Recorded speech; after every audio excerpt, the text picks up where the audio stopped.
I'm going to go one step better.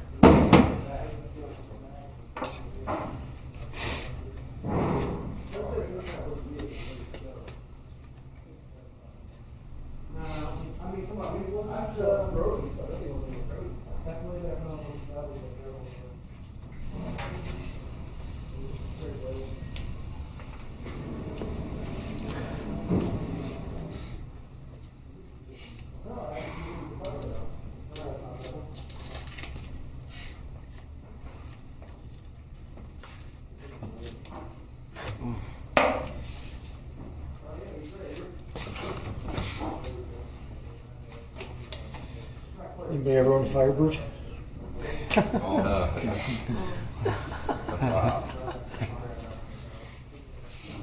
Okay, how about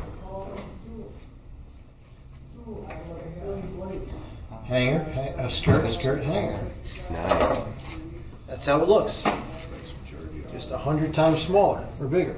Well, it's actually about 12 to 15 times bigger on the beef carcass. But that does not look like that. Firebird. What is it? Phoenix. Yeah, is that what that is? Okay, pretty cool, right? Here, it's trim. Unfortunately. Okay, now, nitty gritty. I'm going to take these off. Completely off.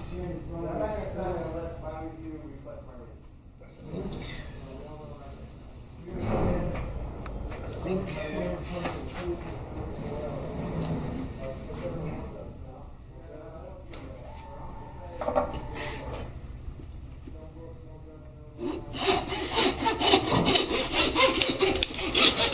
This is basically the plate. Yes, plate and flank all together. Okay, but everything removed. Makes like short. And would those be the Denver ribs? Yes, they're gonna be. Okay. Go. Sure, he's gonna rain on my parade. This guy, right? Sorry. Yeah, I can't catch a break with you guys. You're right. You're correct. You show those slideshows and then you see it. Right. You know what that's called? Tell, show, tell. That's Okay? Talked about it, and I'm showing you and I'm telling you at the same time. So, tell, show, tell is a very effective way to teach. See it? You talk about it, you see it, you can relate to it, and we talk about it as you can see it, and it makes a big difference. Now, Denver ribs. All right, let's go back to Hog Day. The whole thing was a full slab, right? Yep. And what was that saying I used? St. Louis. Take the brake off and head to St. Louis. Okay?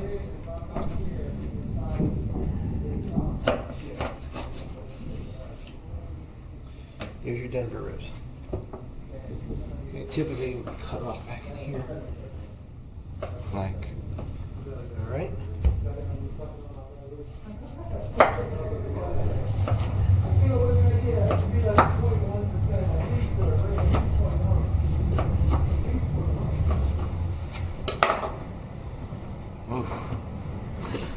Here's your little fatty. A little on the fatty side. Almost look like bait. But I would trim those up. I'd eat those in a heartbeat. Yeah. In a minute.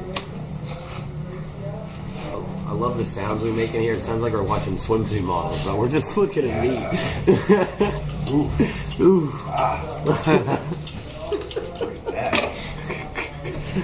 These guys are very bad. I never even thought of anything like that. These words just hurt my ears. It's all on time. Bring it on time.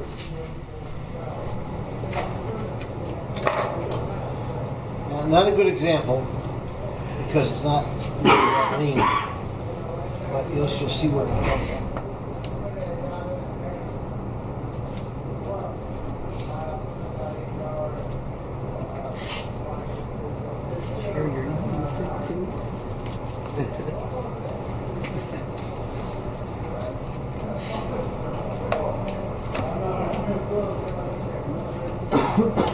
So this piece here, does that not resemble a pork belly? Yeah, It looks like Pretty much what it is, just a lot smaller.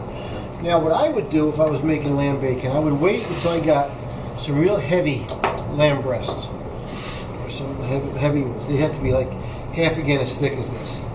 I would clean them up nice, take this skin off, and I would glue them together. Yeah. Okay? Like the meat glue? Yep.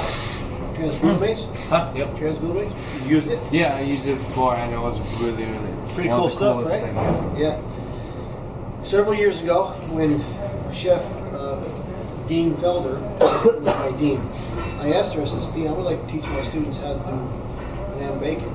And her comment was, no, I don't think you should do that. And I said, well, why? And I asked her. And she said, nobody's using lamb bacon. Who's using lamb bacon?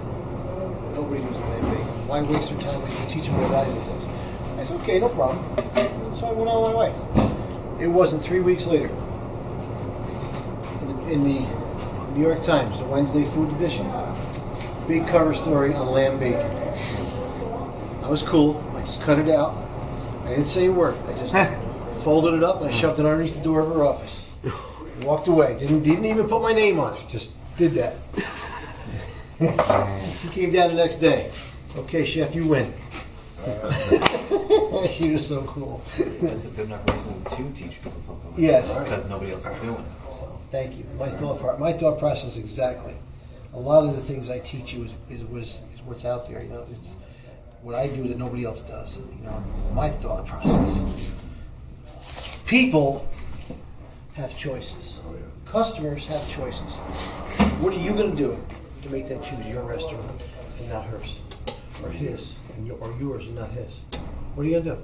When you're sitting at that interview in a few months, you're sitting at that table and you're all decked up and you're all dressed up, what are you going to do to make that guy want to hire you and not anybody else?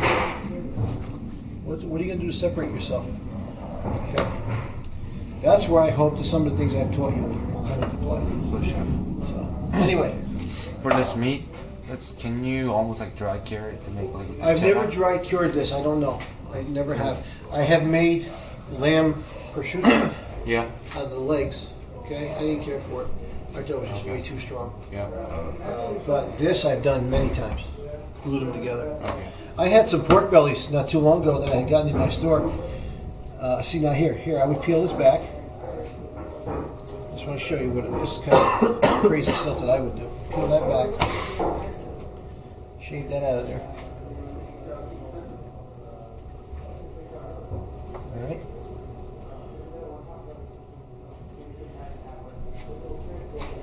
Clean this up a little bit because the meat glue doesn't stick to fat very well. Yeah.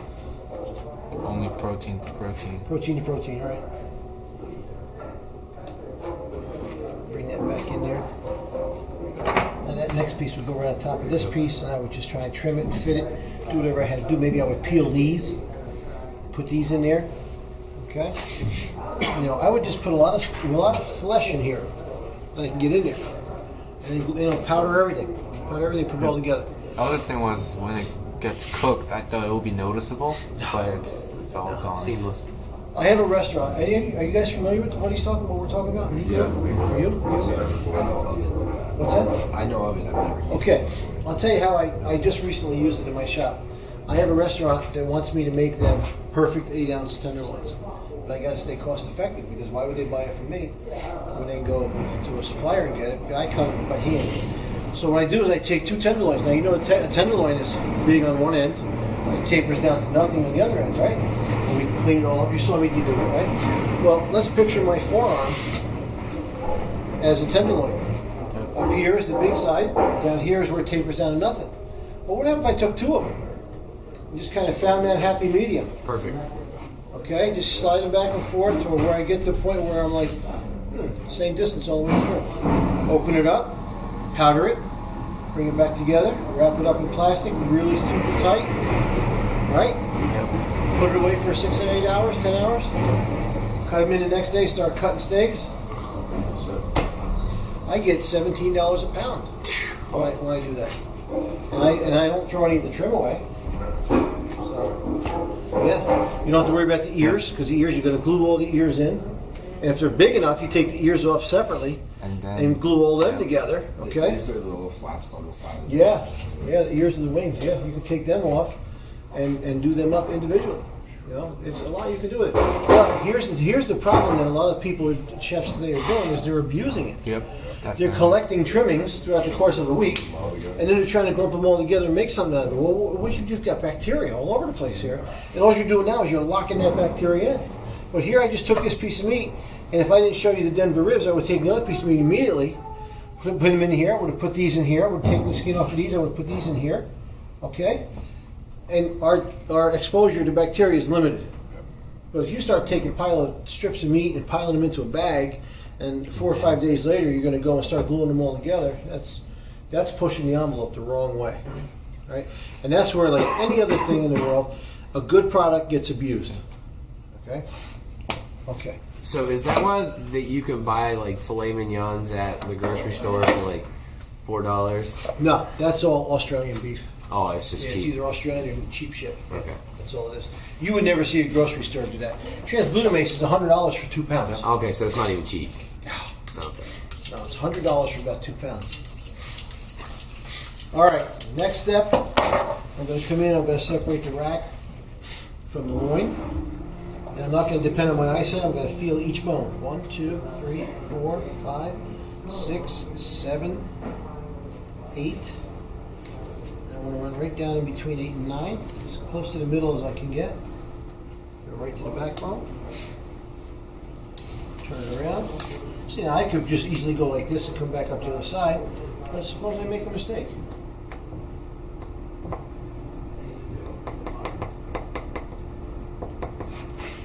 Don't think it can't happen. All these years I still make mistakes. Luckily I know how to fix most of them. It's all about recovery. Recovery is important, you know, and being able to own up to the fact that you made a mistake. Oh, perfect. Oh wow. Ooh. What is it? It's like follow cord. Spinal cord. Ooh. Spinal cord. Ooh, that's weird. It's your central nervous system, That's buddy. weird. That's real weird. I'm really glad that happened to me. That's what yours feels like too. Pull it out.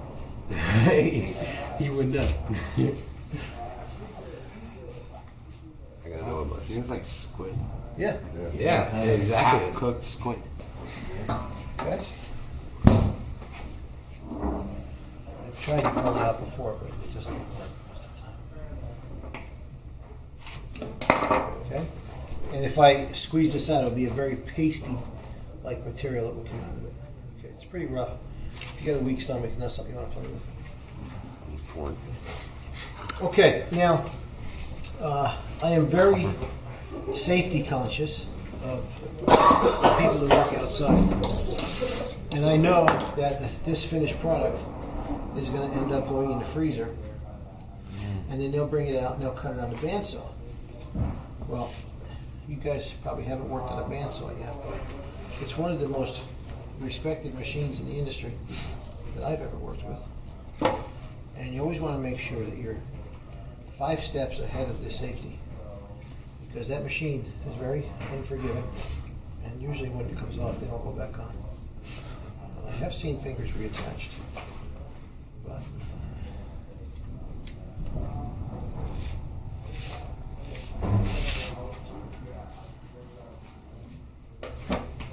so I clean them up nice for the team outside, and I'm going to take out that last rib bone, the 13th rib. So this will lay flatter. Rib bone right here. Okay. Put my knife on the edge of it. Now I'm not doing this for any other reason other than safety. Because it'd be so much easier for them to cut it if they don't have to worry about that bone catching. So that's our loin, Chef? What's that? It's our loin. Yeah, this is our loin, yeah. This is our loin. Let me get this out of there first and I'll show you.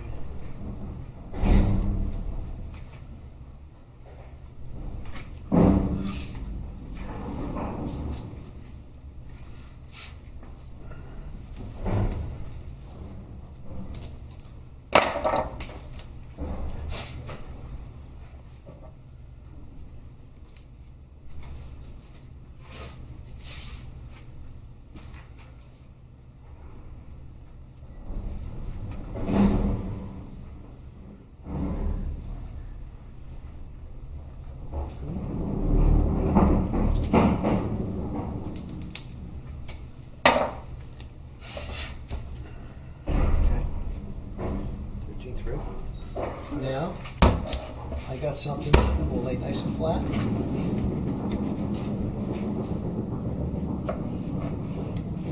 Trim it up nice and even.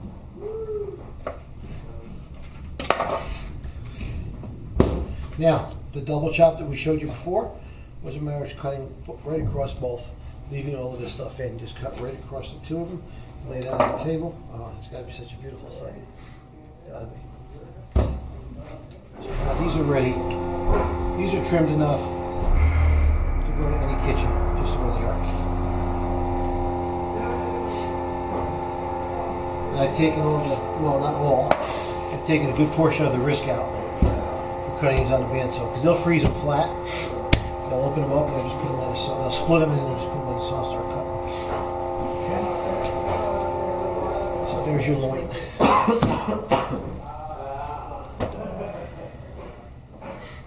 All this is junk.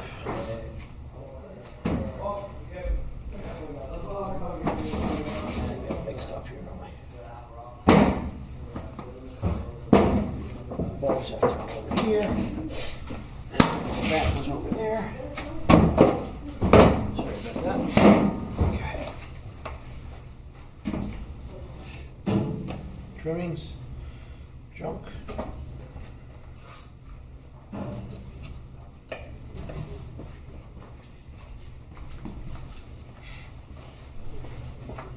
Okay. Are we good so far?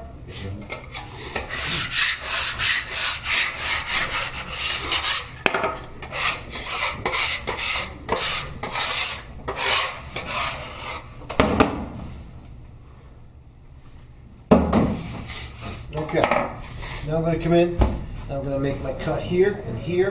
I'm going to take the chine and the feathers out in one piece.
Right up against the feather bones.